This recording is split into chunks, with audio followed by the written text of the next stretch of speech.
Hello, hello. Today we are adding handles to these cups. So I'm making some sets of mugs. I've got my handles all pulled and cut out so I can add them on. So first I put them on and mark where they need to go. And here I am going to score each side. So scoring and signing, because I like to put my signature right under the handle so they kind of line up.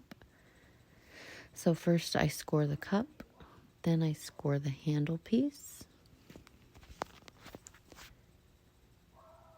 and then we make sure they're scored in opposite directions, and then I add a little bit of water or slip, and we press it down, and I like to press from the inside and the outside, and then I kind of go through and smooth out each area. You can see kind of I'm pushing the clay around to make sure it's fully bonded onto the cup. And then I go through here and I clean up all my edges and kind of smooth out the pieces that I push down so that it looks really nice. It's smooth. There's no edges or anything like that. So now I go through each one. Now I use pull handles where you use water. I can do another video on that at another time, where you use water to kind of stretch out the clay. And I make those at the same time as I throw my mugs. So I'll throw my mugs and then I make all the handles that I need.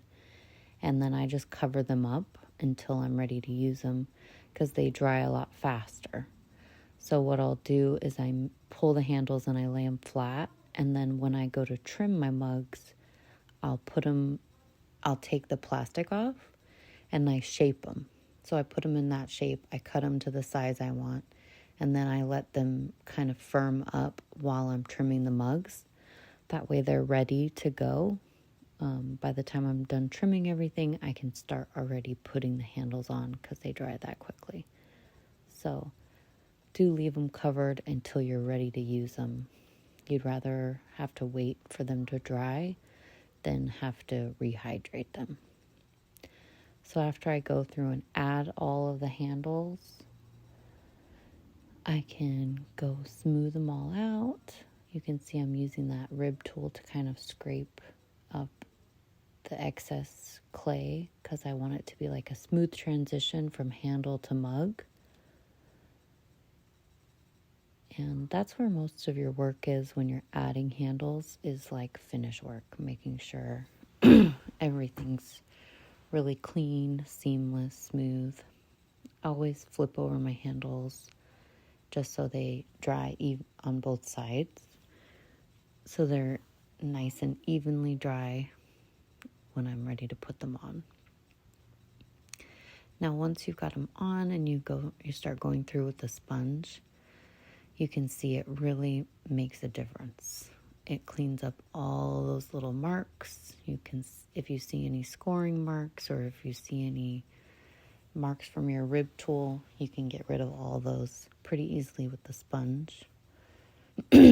So it's important to really go over everything because you want them to dry really smooth. You want to make sure they're still the correct shape. They're circular on the top. So I'll usually go through with the sponge, with the rib tool a couple times. And I like to double check the top of my mug and make sure it's still a circle. And that way, when it dries, it's not going to warp or anything like that. So go through and clean them all up.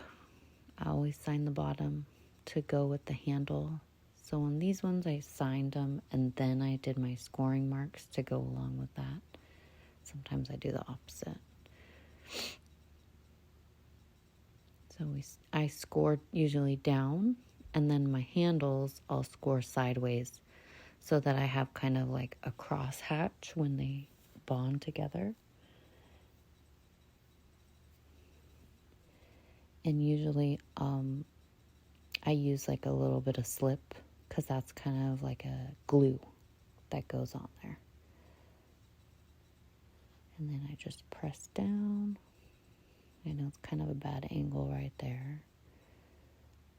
And I just press it in so the score bonds together.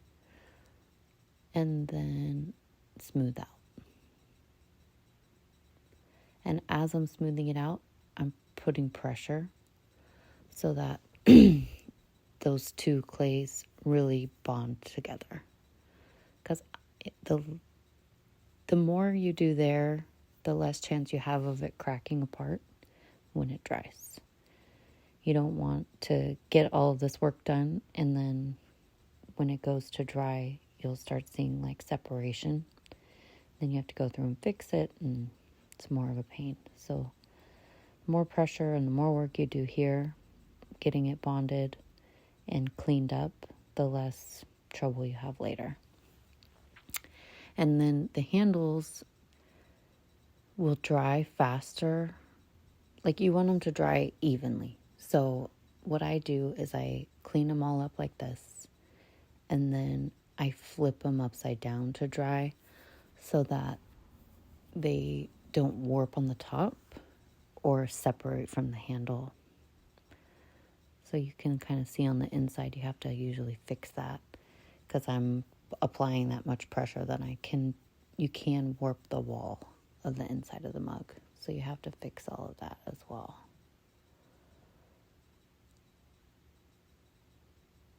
Just cleaning everything up, getting rid of any of my fingerprint marks.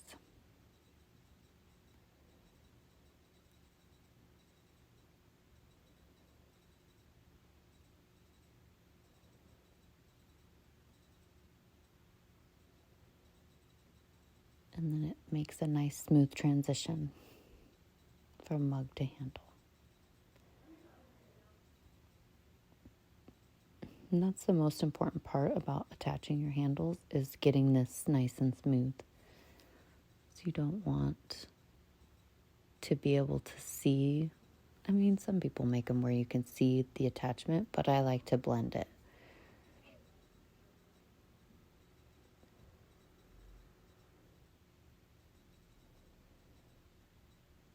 So these ones I'm going to end up making into my Frankenstein sets, which I'll link below. I like to make a Frankenstein and bride.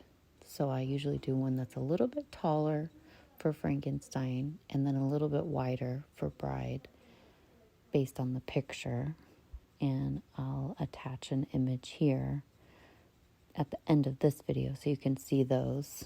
And then I'll link the description at the bottom. So if you want to check out my Etsy shop. But that's how I attach handles. Thanks for watching.